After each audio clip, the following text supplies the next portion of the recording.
welcome Hazel, and thank you for joining us for the fireside today. So, just wanted to start off with the landscape of Concentrix Philippines, right? It's a huge, massive organization with more than 100,000 game changers across the nation, and you've also built a career as a trusted HR leader over so many like decades of experience, right? And today you lead the people solutions piece at scale. So just wanted to understand your journey. So if you could walk us through your journey, what drew you to HR, and what is that moment you would think of as a turning point in your career? Good morning, good afternoon, everyone. First of all, thank you for inviting me here. It's so glad to be back here on stage with you, Smithy.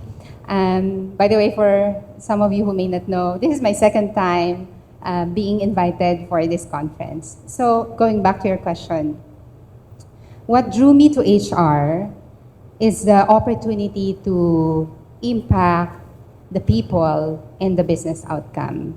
So I do have an engineering degree, not an HR degree, but an engineering degree. And so obviously, my very first job is not in HR department, not in HR function. But when I saw an opportunity in the HR department, I quickly grabbed that opportunity to be part of that organization. Just because I knew that I feel like I have a calling, and I knew that if I move to that position, I would have that opportunity to really make an impact and difference to the lives of many people. And so when I moved to that organization, I was already at a manager level, right? So, but my turning point did not happen back then. My biggest shift in my leadership career happened about 7 or 8 years ago when I started managing a workforce as large as 100,000 employees from 24,000. So as you can see, that's a big shift, Smithy. And I realized that every decision that I make would always have an impact to the people. And in fact, there were many moments in my life where I feel like I'm not ready yet to make a decision, or I'm not comfortable making the decision for various reasons. Like, for example, if I feel that the data is not comprehensive or is not ready for me to make the right decision. But there is a heavy pressure to start implementing and acting and executing. You know, when you manage a workforce as huge as this, 100,000 in the Philippines, which would sometimes speak to 100, 105, 110, timing is very critical. Timing is very critical because we're talking about lives of the people. And so I quickly realized that velocity or visibility and velocity matters more than perfection. So how I try to navigate during these situations is,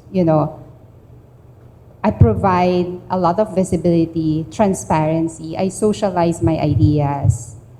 I talk to the critical stakeholders, most especially coming from the delivery teams, because they do have a lot of interactions in the different layers in the organization. And so that gives me more comfort and confidence on the decisions that I am embarking. And with that, it also allows me to act with velocity, and our teams to act with velocity and finally execute those strategies and ideas that we have thought of. Now, the other item there that helped me is prayers. Up until this day, I continue to pray that I would be given wisdom and guidance to make to do the right thing and to always make the right decision. The insight there is that, I feel the weight of the leadership. You feel the weight of the leadership when your decision impact not just a team, but the whole population. And we're talking about 100,000 people and their families. Well, that's amazing. And like you said, the visibility and the velocity matters more than the quality of execution sometimes, and especially when you're looking at a massive scale of 100,000 people, of course, matters even more. So I love that. And you also spoke about how doing things in a timely manner make a lot of impact. And I just want to talk a little bit about your recognition policy, because we've seen that to be very expansive and very interesting. Like, you run your manager-led awards, you run your loyalty awards, which is for long service. You also run things around, you have a marketplace where game changers can redeem those points. And I want to understand your thought process on creating a recognition policy, because obviously with such a large scale of employees, it is impossible to understand which is working for whom, right? Everybody has their own needs. So what was the evolution of creation of this policy? And we've seen like really intense participation. So what do you think is really driving this genuine participation? So I would say that from a recognition perspective, we have already evolved from transactional rewards into meaningful recognition. We have seen an increased uptake or participation from our game changers as we move from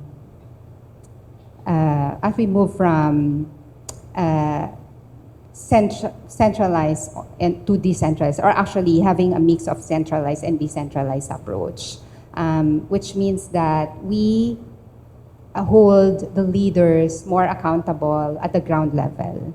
So when we say centralized, we have some recognition programs where we have a framework or a policy that applies to the whole geo. And when I say geo, it's the whole Philippines, by the way, because we are called one geo.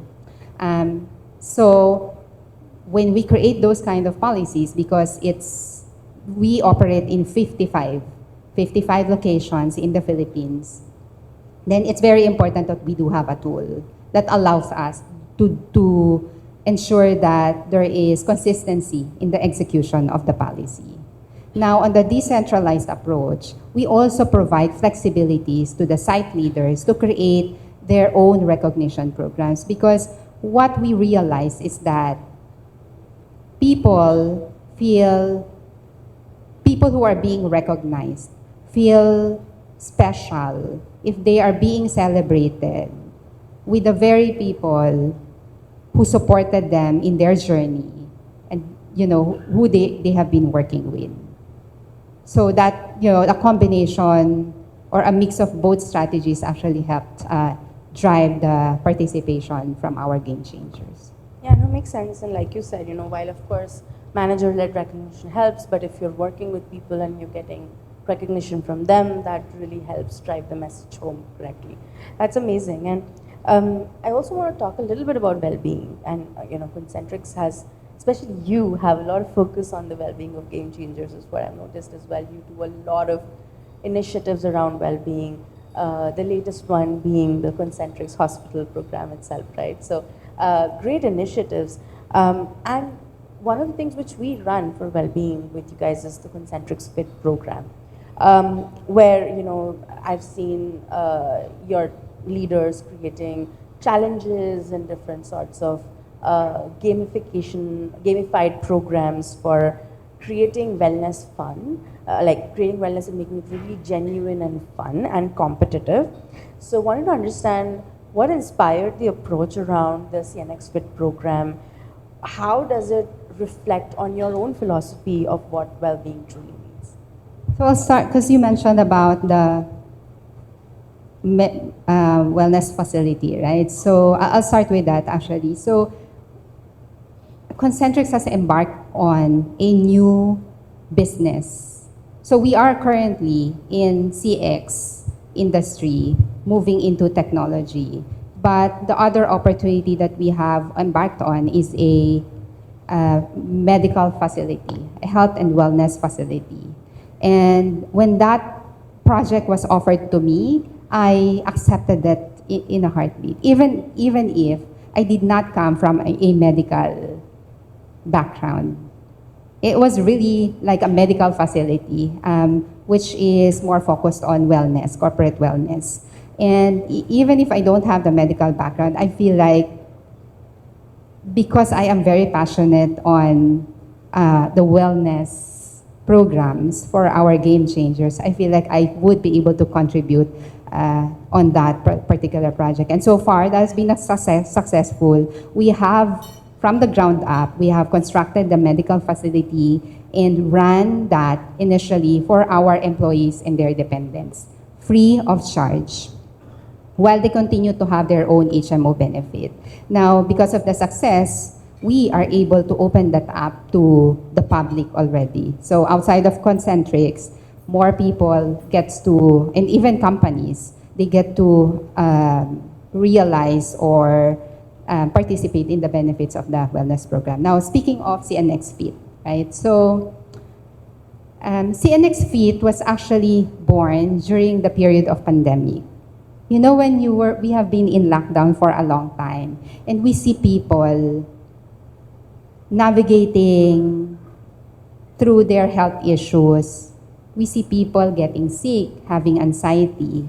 And so we created the CNX Fit program, which is a holistic approach because this covers not only the physical fitness, nutrition, diet and nutrition, but also the mental and financial wellness aspect of it.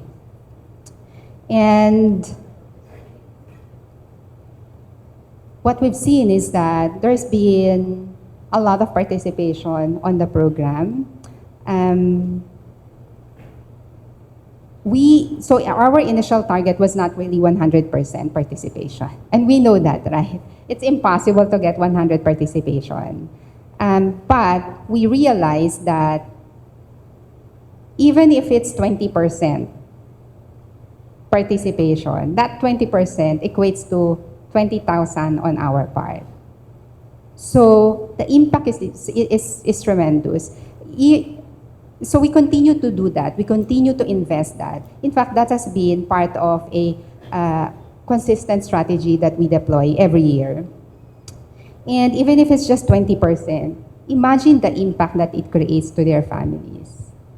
Right? So it's not just you are not impacting the wellness of the employees alone, but also it will have an impact to their family members who depend on these employees for their future, for the future of their kids.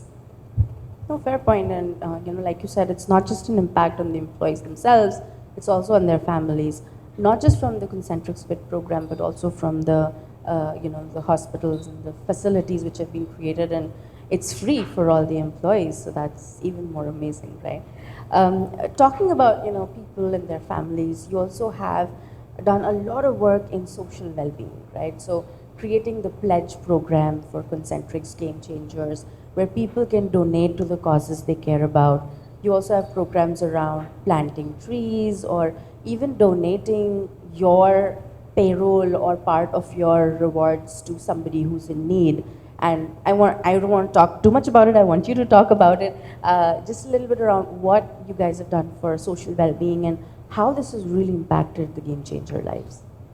So a quick backstory, right? So there was a time when, and this was I think right after the pandemic, right after the lockdown has been lifted. There was a time when a lot of our people would start reaching out to us, asking for help, extra help. Now, I know we provide benefits, right? We provide a lot of assistance. But beyond that, you would realize that people still need help. And obviously, the company has limited resources, right? And so we thought, how can we help these people? And the help was actually very logical. It is the reality. people will still need help, especially during those unforeseen situations in their lives. And so we were thinking, how can we help these people? So in a conversation with a country manager, we were just brainstorming and we were thinking, how can we help these people? How can we leverage our scale to be able to come up with programs to help these people beyond the normal benefits that we or strategies that we do or provide. And so that's when we came up with the power of one team, one Concentrix. We leverage our scale of 100,000 to be able to come up with this program. So right now we have not just hundreds but thousands of people contributing to the pledge fund. And we were able to help a lot of, hundreds already of our game changers during their difficult times. One of the most powerful moments was when our game changers, who actually is donating to the program, would thank us. Now, this is not the beneficiary. These are the contributors, would thank the People Solutions team for coming up with this kind of framework and program that allows them to be part of a good cause. So that's one. And then second is when we started receiving feedback from the beneficiaries themselves, from the employees, the family members that have received the benefits. And I will just share one testimony because I think this is really powerful. This is a testimony from the dependent of our employee. So she was given some assistance as part of our pledge scholarship program, and this is her message to us. Your support strengthens that purpose and reminds me that I am not walking this road by myself. Thus, knowing that you chose to believe in me again gives me courage to continue, no matter how difficult the process may become. This blessing has also brought peace to my family. Before this opportunity, every step forward came with fear, sacrifice, and long nights of worry about how we would sustain my studies. Now, there is calmness in our home that we have long prayed for. You lifted a heavy weight about how we would sustain my studies. Now, there is calmness in our home that we have long prayed for. Oh, sorry, I missed that. You lifted the heavy weight from my parents' shoulders and replaced it with relief and joy. Because of your kindness, I can focus on learning with a clear mind and a hopeful heart. You did not just support my education, you gave my family a chance to breathe.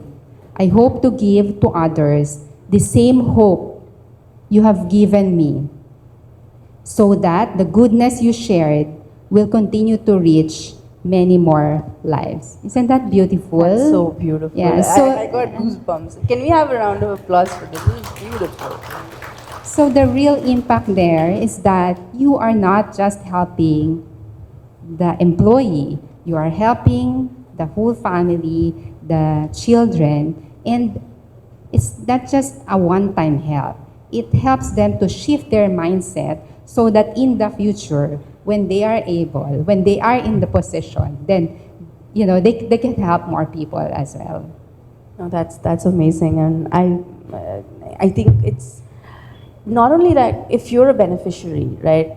Once you get the help and once you are back on your feet, it also motivates you to become a donor in the future, right? So a good deed always passes on forward, and that's beautiful.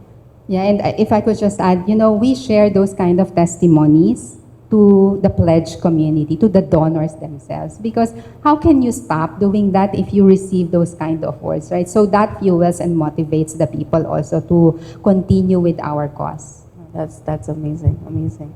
Great. So just as a closing thought, one would love to understand what do you think an HR leader should expect from a technology platform if they're deploying one, especially when they are digitizing recognition and well-being.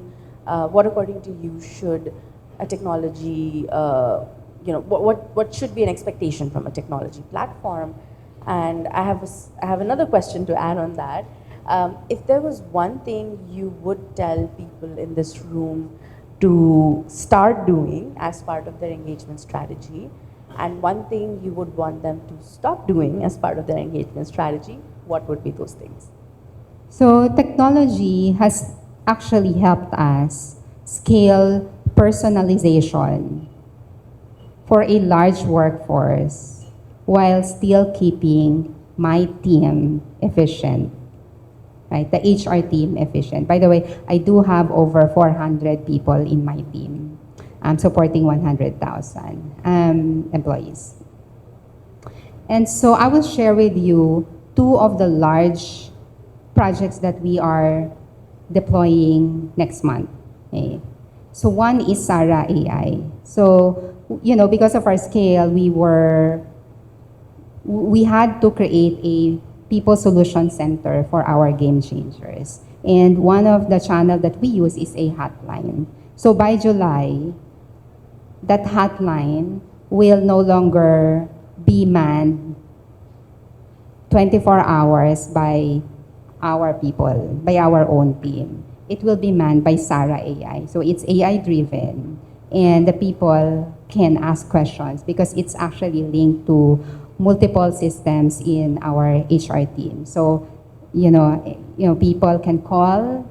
It will be manned by AI 24/7, and the AI can respond questions related to policies and even, programs. We will also be implementing HRIX. So IX stands for Intelligent Experience, right? And this one is AI-driven chat capability or chat channel. It is agentic. So you don't just ask questions. You tell the bot to do something for you. So aside from asking questions, which would actually redirect or give my PSBP some more time to do more meaningful work, people do not need to go out of the production floor just to ask questions or ask questions to their manager, go to the HR office to ask questions or inquire about their benefits. Don't need to do that. They just have to ask the HRIX, use the HRIX tool. And aside from asking questions about literally anything about our policies or programs, they can also ask, again, the tool to do something for them. For example, they can ask the tool to, file a leave for me. And the system will do that. File a leave for me on this day, right? Or, because I've used that 2 weeks ago or 3 weeks ago, I asked the system to create an insights and analysis of the performance of my team members. By the way, I have my team here. And one of my direct reports is here. So I asked the tool to create a performance analysis and insights on my team because I will be going into a talent review meetings, a global talent review meetings, and therefore, it's hard, it would take a lot of my time if I pull it from different systems, right? And, you start, and the system will do the analysis and give me insights on that as well. As we are also, so we will be doing a performance appraisal. We can ask the tool to, recommend,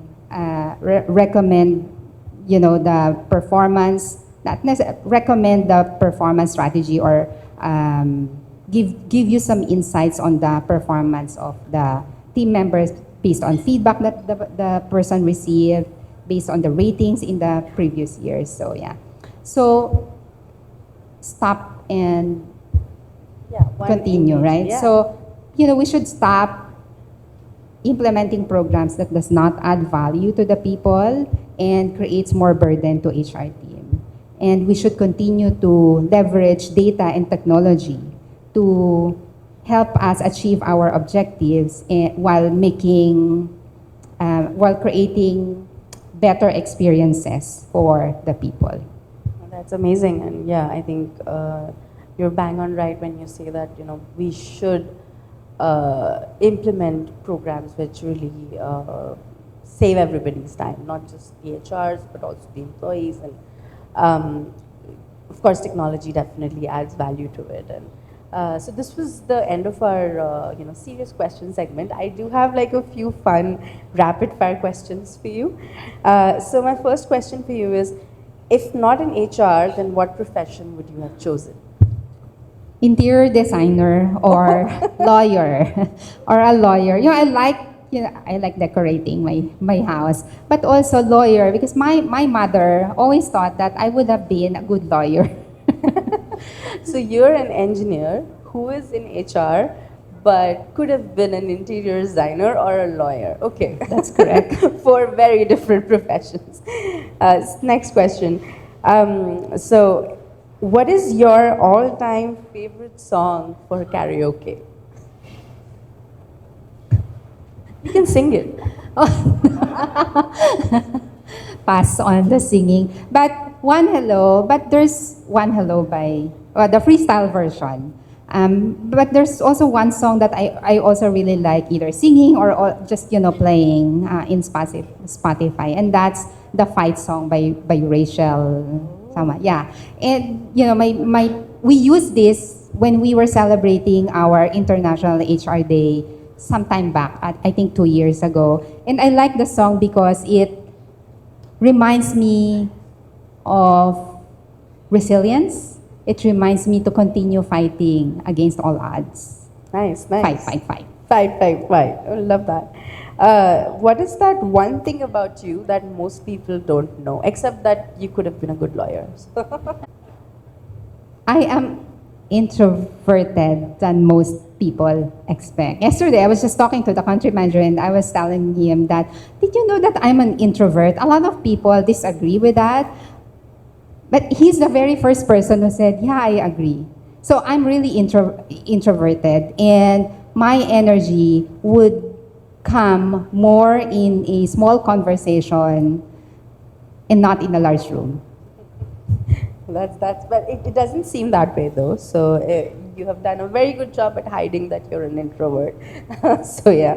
Next is, what is the most unusual thing that someone has put on their resume or someone has said in an interview that made you laugh? Maybe not laugh. Laugh is not the right thing, but maybe interesting, right? So I was interviewing someone, and I asked the person, where do you see yourself 5 years from now? And then she keeps talking and talking, right? And then towards the end of her response, she was alluding to a promotion to a senior director level, which was my position, by the way. Well, that was my position. And then later on, I found out that she actually applied for my position a year ago. Wow. Yeah, a year ago. So something happened. That's why she did not pursue that opportunity. And then she actually eventually wanted to come back to the same organization with that position. But unfortunately, I was holding that position already. Where do you see yourself in 5 years? There, on your seat. No, that's great, and thank you so much, Hazel, for being such a sport, and thank you for answering my questions in the fireside. And I'm sure everybody really loved, really enjoyed the session today. Thank you so much for listening. I hope you enjoyed my stories.